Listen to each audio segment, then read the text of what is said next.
Meu nome é Marcelo Colavito e esse é o Palhaço de A a Z.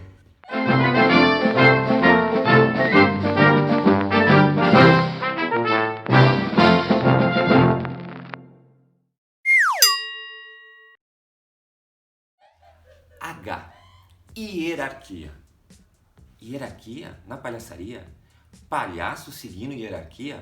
Palhaço não é subversivo? Palhaço não arrebenta com os padrões, desinstitui a ordem? Como é que palhaço tem hierarquia? Minha gente, tem hierarquia sim. Lembra que a gente já falou do palhaço branco, do palhaço Augusto? Aí já é um conceito, uma ideia hierárquica, né? Um palhaço que tem uma ascensão sobre o outro. Se lembra? O branco, ele é mais autoritário, ele é o cerebral, ele encarna o patrão. E o Augusto, ele é o oprimido, o empregado, aquele que não tem muita habilidade intelectual, cognitiva para resolver seus problemas, né? Então existe uma hierarquia que é por um temperamento, né? Um temperamento mais individual, mais subjetivo de cada um. Essa hierarquia, ela também acaba reproduzindo um pouco da sociedade. Na sociedade nós temos ali uma organização hierárquica. Nós temos aqueles que são os dirigentes, aqueles que comandam, e aqueles que obedecem e que compõem ali esse extrato social. Existe uma ideia, né, até dessa questão de luta de classes. O clown contemporâneo, ele surge num momento ali da Revolução Industrial como um estranhamento, essa coisa do homem, da máquina, de se adaptar ao seu tempo. Então, o palhaço Augusto, que é subversivo, ele é quase que um sujeito que vem como se fosse denunciar essa ordem vigente que acaba quase que sufocando um pouco a humanidade que nós temos e que é espontânea, intrínseca a cada ser humano. Então a figura do patrão, hierarquicamente, é como se fosse um extrato social a quase ser combatido. Então a ideia de hierarquia é uma ideia que dá movimento à cena e que ajuda a gente criar um ideal subversivo. Quando existe um jogo em cena, ou seja, o palhaço ele vive do jogo. A gente fala de uma cena comum, num espetáculo convencional, tradicional de teatro, né? A gente tem ali a cena rolando e os palhaços não, os atores interpretam. Então há uma representação, uma interpretação. No caso dos palhaços, os palhaços jogam. De verdade, por exemplo, eu tive um mestre em teatro chamado Janot, Antônio Januzelli. Talvez algum de vocês conheça. Ele foi professor na USP, um grande mestre de teatro. E ele costumava dizer que também o ator ele tem que acessar o estado. Que o que acontece em cena também não deixa de ser um jogo. Mas tem alguns ritos, algumas formalidades diferentes dos ritos e formalidades da palhaçaria. Que é um pouco mais livre, um pouco mais espontânea. Quem está jogando com aquele estado infantil, o estado quase que primitivo da criança, né? Não no sentido pejorativo, mas no sentido de ser um estado primeiro, né? Um estado mais essencial do ser, aquele que não passou por muitas racionalizações, não é tão cartesiano assim. Então, o elemento do palhaço é o jogo. E a hora que eu vou jogar, eu tenho regras. Digamos que uma das regras da palhaçaria é o respeito a essa hierarquia. Não quer dizer que sempre quem está acima da hierarquia é que vai ganhar o tempo todo. Ele assume o papel do mais dominante na cena, do opressor muitas vezes, mas nem sempre. Ele é aquele que talvez sugere mais, que geralmente costuma conduzir, mas isso não é regra geral. Você pode ter um Augusto conduzindo a cena. Um exemplo um pouco clássico é assim, os palhaços brancos geralmente eles gostam de organizar a cena. Eles são mais preocupados com a ordem. E os palhaços augustos, eles não querem nem saber da ordem, eles querem muito pelo contrário, subverter essa ordem, porque eles se sentem sufocados. Então é muito interessante você ver quando um palhaço branco, talvez ele esteja organizando uma mesa para um jantar que vai acontecer, e aí chega um palhaço augusto e vai querer dar um detalhe e acaba derrubando talvez uma garrafa de suco, ou derrubando um café, acaba desestabilizando toda aquela ordem. Então é muito interessante você observar na hierarquia um que quer organizar, que quer manter a ordem, que quer deixar tudo nos conformes e um que vai desestabilizando essa ordem. Nem sempre aquele que quer organizar, ele acaba ganhando. Não quer dizer que a cena vai terminar organizada e o Augusto vai ser oprimido eternamente, né? Até o final da cena.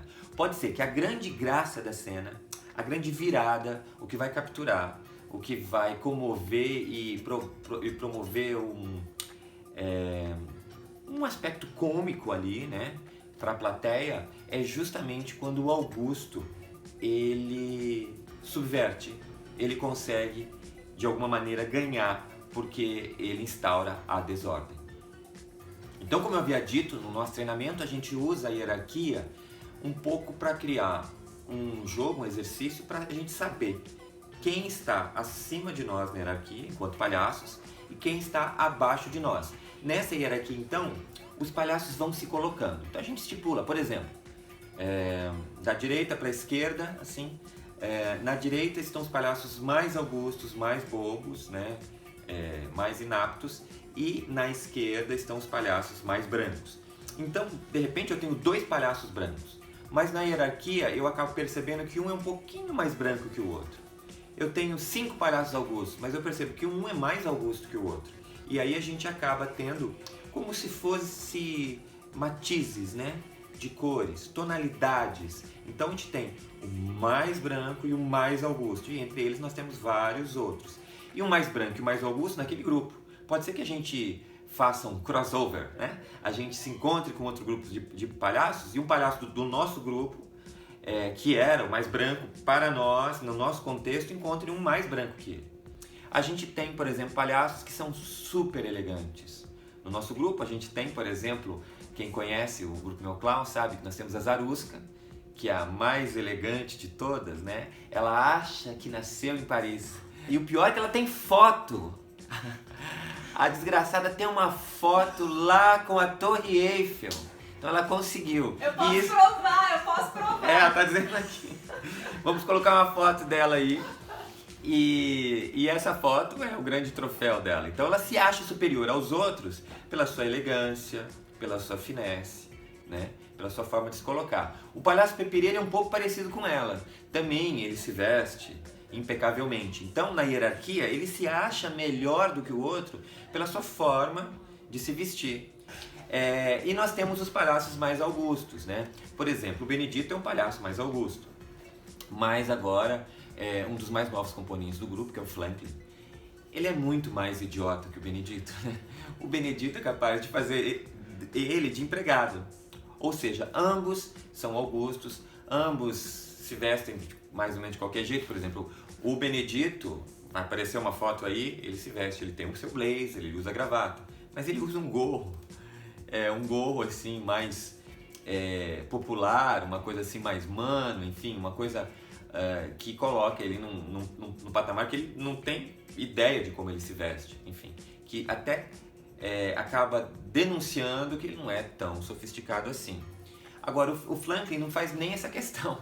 Ele anda com um short de pijama e com uma espécie de como eu posso dizer, de um roupão, né? Aquele roupão que acabou de sair da cama, anda com pantufas. Então, ele é um pouco aquele cara que saiu da cama e foi ao shopping fazer suas compras, né? Ele não está tão preocupado.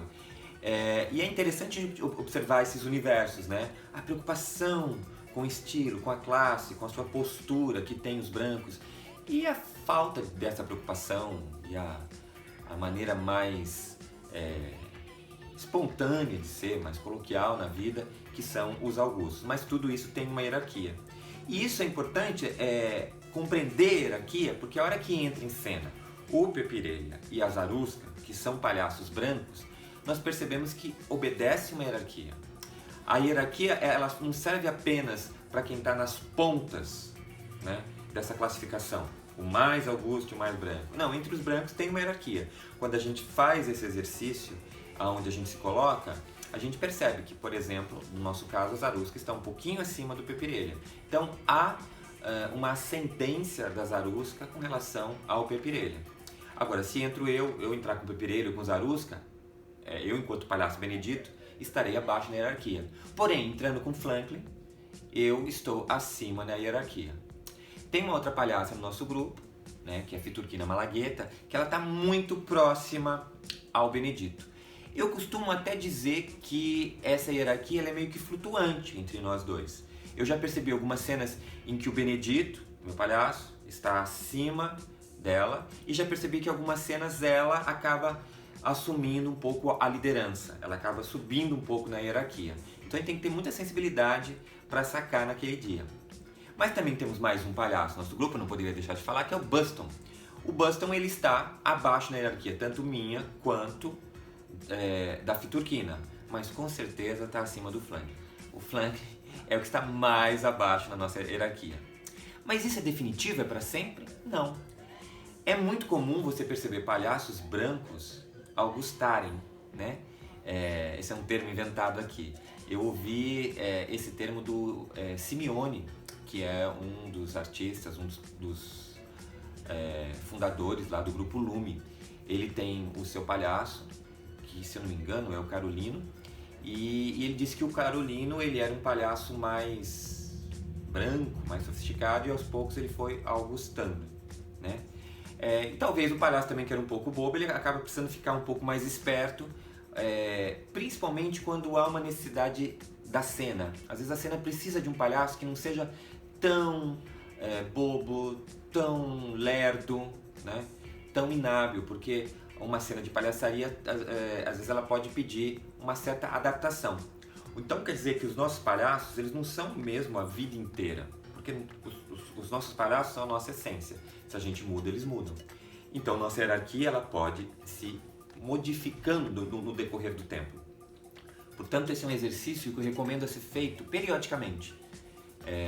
E como que a gente sabe se eu sou mais branco ou mais augusto? Observando as cenas que nós já fizemos. Então, fazer as entradas, fazer vários exercícios, improvisações, vai nos colocando num lugar de sensibilidade e percepção de aonde está o nosso palhaço na hierarquia. E sabendo isso, vai ser muito legal, porque a gente pode evitar cabo de guerra, a gente pode evitar entrar em cena, entrar num combate que não vai dar em nada. Principalmente quando um palhaço que ele é visivelmente augusto, a gente olha para ele, vê que ele é atrapalhado, vê que ele é desajeitado, e entra um palhaço todo ajeitado, um palhaço que ele está vestido de maneira, pelo menos do jeito que ele pensa, sofisticada e tal, e quando há um confronto deles em cena, quando o outro não percebe que, até para a plateia, né, tá claro quem é o branco e quem é o augusto. Então, independente de eu ser branco ou de eu ser augusto, eu entrei com outro mais augusto que eu na cena, eu vou fazer o papel do branco. Então eu tenho que perceber que talvez eu vou levar a cena, e o outro tem que perceber que ele deve um certo respeito a mim. Não quer dizer que esse respeito vai durar até o final da cena. Pode ser que em algum momento ele subverta a ordem, ele agarre o poder, e quando você menos espera, ele ganha o jogo da cena. Portanto, essa questão da hierarquia serve para a dinâmica do jogo, mas também serve para uma outra coisa.